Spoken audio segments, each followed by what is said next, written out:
Aussi bon qu'il soit, le sucre n'est pas votre ami.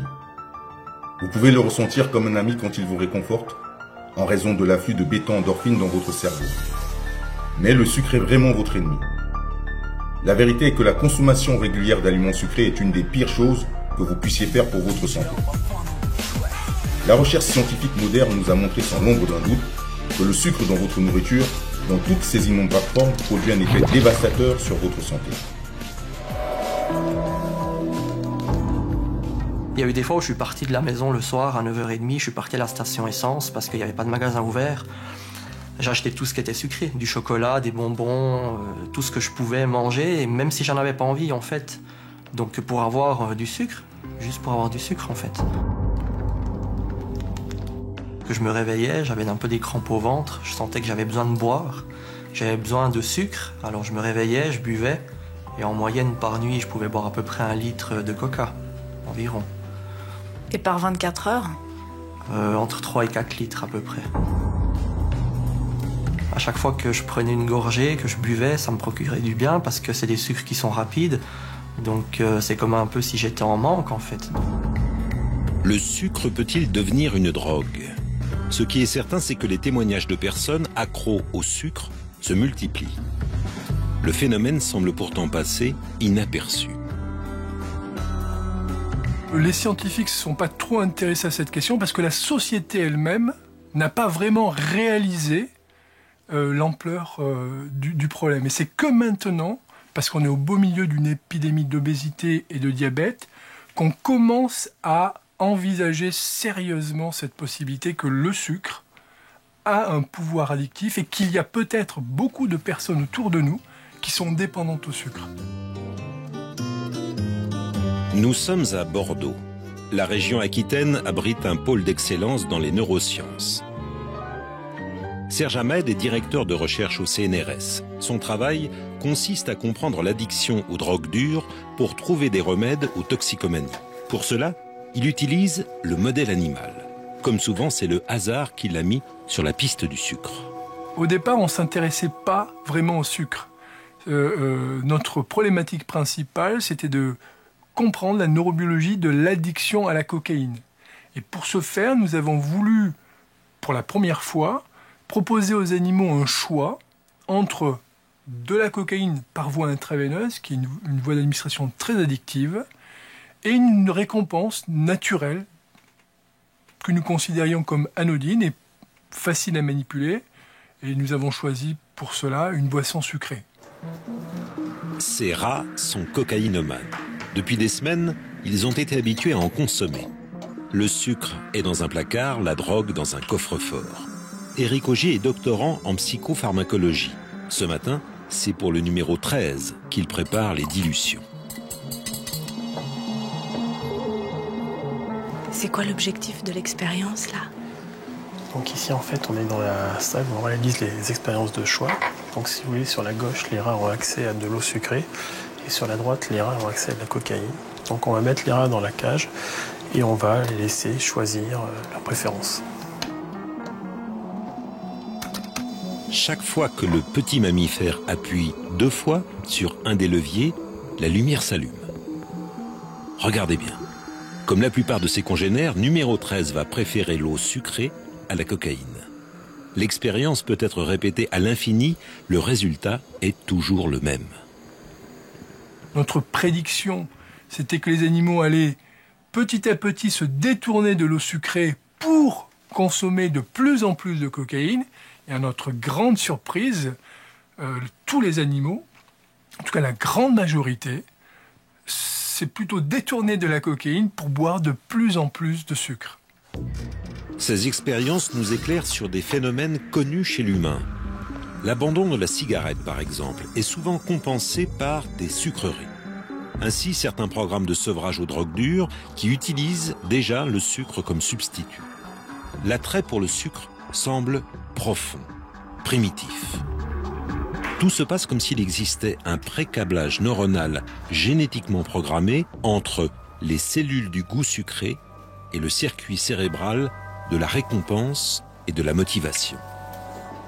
Dès que vous avez une stimulation du goût sucré, il y a une activation du système de récompense qui est là au plan neurochimique, se traduit par une augmentation de dopamine, qui est une petite molécule qui va en fait amplifier les sensations de plaisir en les rendant aussi plus désirables. Qu'est-ce qui fait que certaines personnes arrivent à se retenir et à en consommer raisonnablement et qu'est-ce qui fait qu'on tombe dans l'addiction et la compulsion ? On peut imaginer que chez certains individus vulnérables, on a une hypersensibilité au goût sucré qui est couplée à une réduction des capacités de contrôle sur le désir de consommer en fait des produits riches en sucre ou si c'était dans le cadre d'une drogue, de consommer une drogue. Il n'y avait pas uniquement le coca sur lequel j'abusais, il y avait aussi le ketchup, il y avait les bonbons, il y avait le sucre lui-même dans les crêpes, etc. Et puis on a calculé une fois une journée à combien j'avais de calories, c'était vraiment une journée où c'est que je consommais beaucoup. On avait fait un calcul, on était arrivé à 21 000 calories par jour.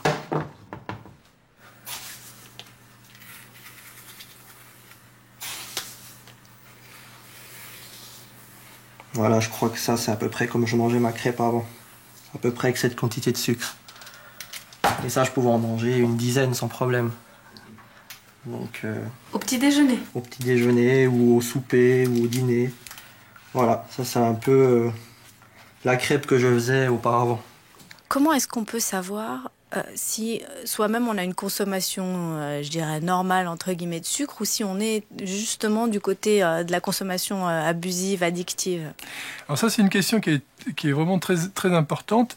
Je dirais que pour le sucre, étant donné que pour l'instant, il n'y a aucune pression sociale sur cette consommation, il faut que l'individu, à un moment donné, ressente directement dans sa santé que la surconsommation de sucre est problématique, qu'il exprime le désir d'arrêter, et c'est à ce moment-là qu'il découvre, ou elle découvre, qu'il est dans l'incapacité d'arrêter. Et c'est à ce moment-là que la personne découvre qu'elle est dépendante. J'ai dit d'arrêter le sport à cause d'un problème de santé, et puis en à peu près 6 mois, 8 mois, j'ai pris presque 20 kilos. Ça m'est arrivé de me mettre devant la télé et de manger 500 grammes, voire 1 kilo de bonbons sucrés en un quart d'heure, 20 minutes, sans problème. Après, j'étais un peu frustré, je me disais mais c'est pas bien, j'avais un petit peu... Je savais que j'avais fait quelque chose de pas bien, mais sur le moment, on se contrôle pas en fait. C'est un petit peu un genre de boulimie, si on peut dire. C'est un petit peu ça, c'est la boulimie du sucre, on peut peut-être dire ça.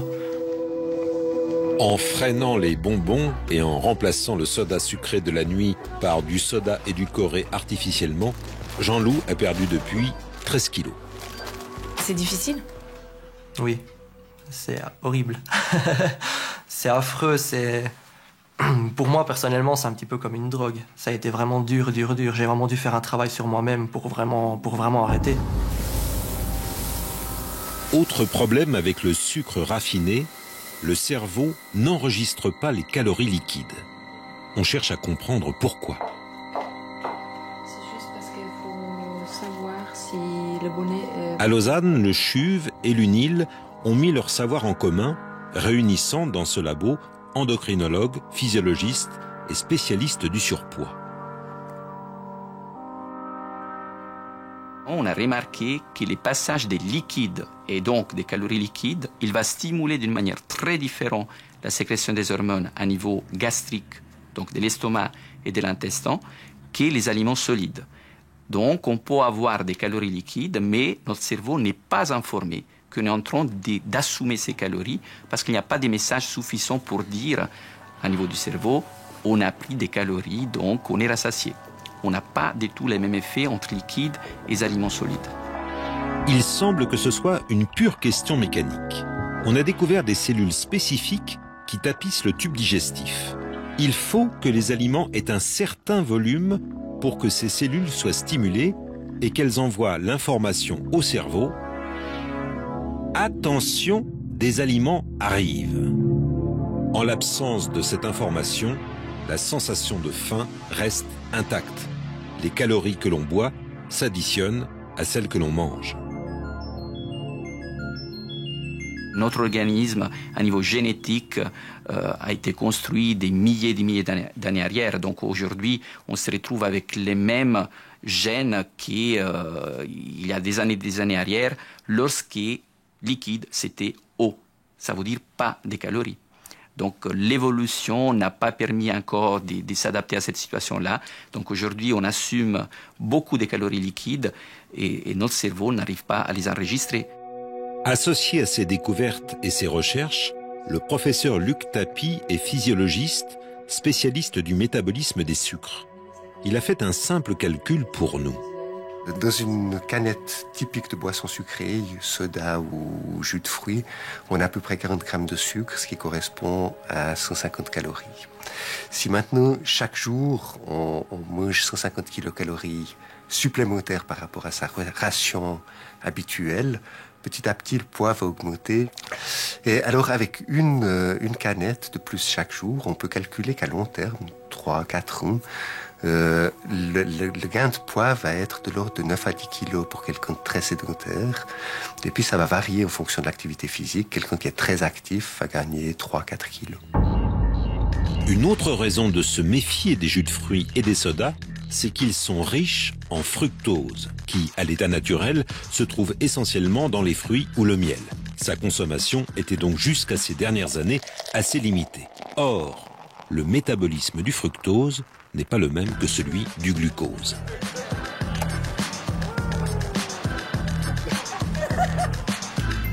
Après ingestion, le fructose est métabolisé uniquement dans le foie par des voies différentes du glucose et ne nécessite pas de sécrétion d'insuline. On a un temps pensé que c'était le sucre idéal pour les diabétiques. Il a fallu déchanter. En réalité, trop de fructose stresse l'organisme. Luc Tapie et son équipe en ont fait la démonstration sur des volontaires. Et ce qu'on voit, c'est qu'en 6 jours déjà, on a une augmentation très significative du taux de lipides dans le sang. Les triglycérides dans le sang augmentent. Et ça, probablement, ça augmente le risque de maladies cardiovasculaires à long terme. Et puis, ce qu'on voit également, c'est que les concentrations de graisse dans le foie augmentent et puis que le foie devient résistant à l'insuline. La résistance à l'insuline est un signe avant-coureur du diabète. La surproduction de maïs n'est pas innocente dans cette affaire. Pour écouler les excédents, les Américains ont tiré de ces épis du sirop de maïs enrichi en fructose. Dans la liste des ingrédients, le terme isoglucose ou HFCS signe la présence de sirop de maïs à haute teneur en fructose. Comme il est meilleur marché que le sucre de canne ou de betterave, il a envahi la planète. Boissons, ketchup, pizza, jambon, sauce, on en mange toujours plus, mais sans le savoir. Et 1m43. Bravo.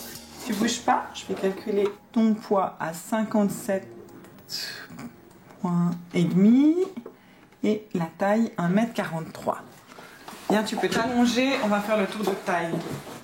On a actuellement un enfant sur 5 en surpoids en Suisse. On a des nouvelles statistiques depuis un petit peu plus d'une semaine qui confirment toujours la présence d'excès de poids chez 20% des enfants en Suisse. Et malheureusement, nous savons que l'excès de poids, et en particulier quand il est sévère, ce qu'on appelle obésité, eh bien, est associé au développement de diabète de l'adulte ou appelé diabète de type 2. Là, ce sont des enfants que nous testons depuis plusieurs années, déjà petits, avant le début de la puberté.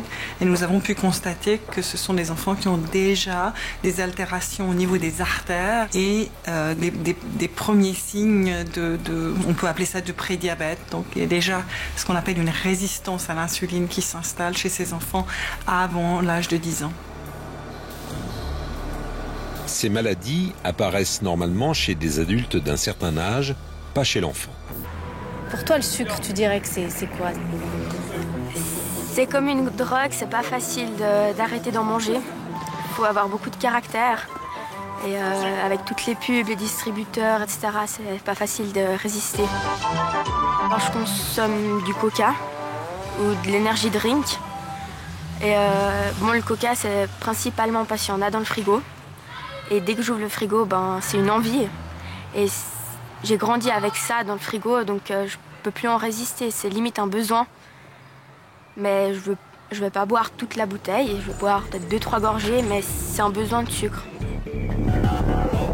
La faute à la pub? La faute aux parents? La faute aux enfants? Peut-être. En revanche, on ne s'intéresse pas assez au sucre caché qui nous prépare, dès le plus jeune âge, à devenir de véritables toxicos. La problématique, c'est qu'actuellement, il y a du sucre dans tout. Dans tous les aliments qui sont transformés par l'industrie, enfin, peut-être pas tous, mais la majorité, il y a des sucres ajoutés qu'on ne peut malheureusement pas repérer parce qu'ils ne sont pas indiqués sur l'étiquette. On a la quantité de sucre total, mais on ne sait pas les sucres qui sont ajoutés. Et malheureusement, les enfants sont habitués maintenant à manger des aliments sucrés dès leur plus jeune âge. Obtenir un étiquetage identique pour tous les pays européens avec des informations claires et complètes fait l'objet d'une bagarre féroce depuis des années. Le temps joue en faveur des industriels et les défenseurs de la santé publique se retrouvent souvent bien seuls. Il est tout à fait clair que nous sommes pour cette information des consommateurs qui est réclamée également par les organes de sécurité sociale et le monde de la santé en Europe, précisément parce que c'est un moyen de lutter contre l'obésité et un certain nombre de maladies. Alors ne faiblissons pas. Sachons les raisons pour lesquelles nous sommes ici, les raisons pour lesquelles nous avons été élus, c'est pour la défense de nos concitoyens. L'idéal serait que l'étiquetage permette d'identifier d'un coup d'œil les aliments à éviter. Or, tous les projets allant dans ce sens ont été torpillés.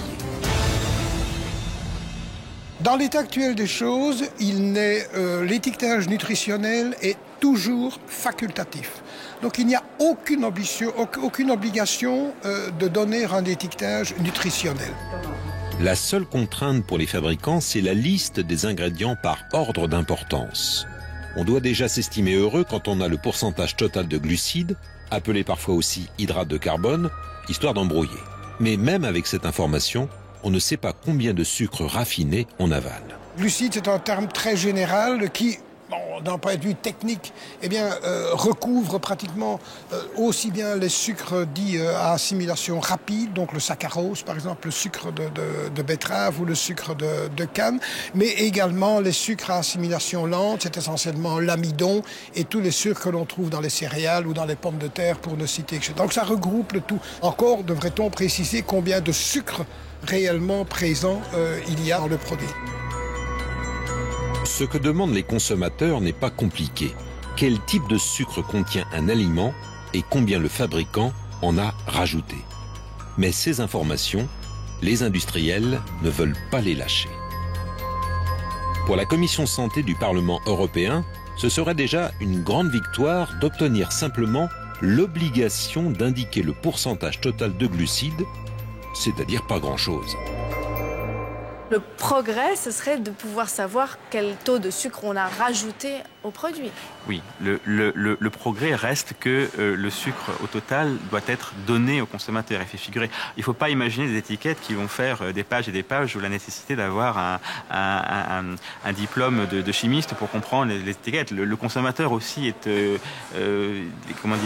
responsable. Il peut prendre sa décision d'achat de manière responsable. Donc à lui de voir si un produit lui indique 30% de sucre à l'intérieur, peut-être qu'il pourra s'interroger sur l'impact que ça pourrait avoir sur sa santé d'en consommer un petit peu trop. Et sur les types de sucre qui sont utilisés? Du sucre reste du sucre, qu'il soit ajouté ou qu'il soit naturel. Oui, mais le fructose et le glucose, ça n'a pas le même effet sur l'organisme. Certes, mais de nouveau, le consommateur devra être capable de lire lui-même l'étiquette et de prendre sa décision. En résumé, les chances de progresser dans la liberté de choix sont maigres. L'an dernier, la CIAA, la Confédération des industries des boissons et de la nourriture, a investi 1 milliard d'euros rien que pour le lobbying auprès des eurodéputés. 1 milliard d'euros pour éviter une réglementation qui permette d'identifier d'un coup d'œil les aliments trop sucrés, trop gras ou trop salés. Tout se joue à l'extérieur des hémicycles, loin des regards. Les méthodes de pression, d'intimidation, de séduction, rappellent aussi celles de l'industrie du tabac. Le poids est énorme, il faut le reconnaître. Heureusement, dirais-je, pas mal de parlementaires que nous côtoyons gardent leur intégrité vis-à-vis de cette pression. Et je pense que c'est parfois d'autant plus difficile pour les parlementaires issus des grands pays dans lesquels sont implantées les grosses unités de production agroalimentaire et qui, eux, ont évidemment des intérêts phénoménaux à défendre en la matière. Les parlementaires ne sont pas seuls sous pression. Les campagnes de prévention, dès qu'elles sont un peu efficaces et explicites, sont attaquées avec violence. Une canette par jour, c'est 5 kilos de plus par année. Pour lutter contre l'obésité, la ville de New York a diffusé ses clips sans imaginer l'agressivité du lobby des marchands de boissons. Lettres d'avocats, plaintes, intimidations, avec en prime l'accusation d'entraver la liberté individuelle et de vouloir priver les gens de leurs petits plaisirs. Vous ne mangeriez pas 16 sachets de sucre? Alors pourquoi acceptez-vous de les boire? En réalité, pour les vendeurs de soda, un message qui explique le lien entre excès de sucre et graisse corporelle est insupportable. L'ignorance, c'est bon pour le business. Même si Bruxelles imposait une vraie information nutritionnelle obligatoire, reste que les taux de sucre dans les aliments augmentent sans cesse et que tout pousse à l'addiction dès le petit pot pour bébé. Peut-être faudra-t-il fixer des limites par des lois pour protéger les millions de diabétiques en devenir. Il suffit juste d'aller sur Internet, vous tapez addiction au sucre et vous collectez un énorme ensemble de témoignages de personnes qui décrivent leur relation avec le sucre comme les personnes qui décrivent leur relation problématique avec le tabac, voire la cocaïne et l'héroïne. Et ces personnes, en fait, ont réalisé que surconsommer du sucre était vraiment dangereux pour leur santé. Et en prenant conscience de ça, elles ont souhaité arrêter, mais elles ont découvert que finalement, elles ne pouvaient pas arrêter. Et en fait, cette incapacité d'arrêter génère en fait une frustration, une souffrance et même voire une culpabilité. Les édulcorants artificiels peuvent-ils dès lors constituer une solution pour sortir de la dépendance au sucre? Je dirais que c'est un outil. Maintenant, ce n'est pas un outil thérapeutique qu'on utilise dans la prise en charge des patientes. C'est sûr que si j'ai l'habitude de boire 2 litres de liquide calorique, ça peut être des limonades ou des jus de fruits, à savoir qu'un litre de limonade, ça fait à peu près 500-600 kilocalories par jour. Si je vais apprendre les mêmes liquides avec un édulcorant, je n'aurai pas la même quantité énergétique. Donc j'ai un avantage, je vais prévenir, à réduire la progression de mon poids. Par contre, aujourd'hui, on se rend compte que si on va exagérer avec ces types d'édulcorants, on peut avoir d'autres inconvénients au niveau de l'organisme, notamment une stimulation plus importante de l'insuline, qui sur le long terme, elle peut avoir des effets négatifs. Notre problématique importante, si on parle des aliments solides, on remarque que l'utilisation des édulcorants est plus importante chez les personnes avec un excès de poids. Ce n'est pas par hasard. Si je peux profiter d'un aliment qui a moins de calories, forcément, je l'utilise beaucoup plus et finalement, je compense et l'effet positif de l'édulcorant, il est progressivement perdu. Il y a des évidences scientifiques qui montrent que les édulcorants ne devraient pas être utilisés avant l'âge de 5 ans puisqu'ils sont associés au développement de l'obésité de l'enfant, probablement parce que l'enfant très jeune s'habitue à ce goût très sucré et trop sucré. En tant que pédiatre, nous recommandons plutôt des aliments sans édulcorants pendant l'enfance et l'adolescence. Et puis si vraiment on ne peut pas faire sans, et je dirais plutôt pour les boissons sucrées chez les ados, je dirais boissons avec édulcorants de temps en temps.